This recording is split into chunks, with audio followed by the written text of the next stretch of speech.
So about a little more than 2 years ago, New York State enacted bail reform, which was a really ambitious and audacious attempt to eliminate pretrial incarceration for most crimes. You know, people get arrested.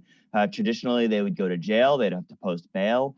This was an attempt to try to eliminate that step because lawmakers saw a lot of inequity in that process. If you are a poorer person, you might not be able to afford a couple $100s or a couple $1,000s for bail. But if you're a wealthy person, and even if you're accused of a serious crime, you have the means to post major bail, a very expensive bail. So they wanted to level the playing field. That has led to backlash from law enforcement officials, from unions, from tough on crime politicians who have blamed bail reform and this sparing of many people from pretrial incarceration for an increase in crime. So if you look at this new report from New York City Comptroller Brad Lander, if you look about a year before bail reform took effect, bail reform went into effect in January 2020. So a year before that, the rearrest rate of all people in New York City that were released pre-trial was about 5%.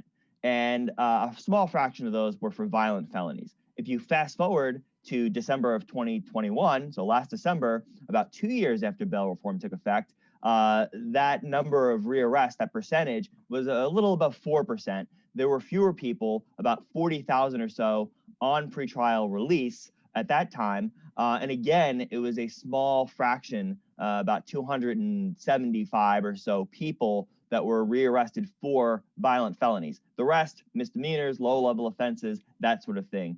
So comparatively, pre-bail reform and post-bail reform, that has been consistent or shrunk in terms of rearrests.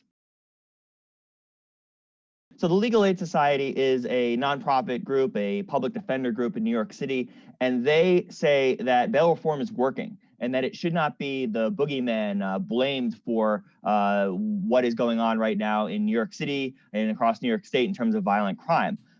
They are concerned with proposals from lawmakers, including a proposal from Governor Kathy Hochul to roll back some of these hard-won bail reforms. They are concerned that any changes to the system will affect people of color, particularly poorer people, and only work to load up jails even more. New York City Mayor Eric Adams is a former New York City police captain. He ran as sort of a tough on crime candidate, but he's also cognizant as an African American of the abuses of the criminal justice system.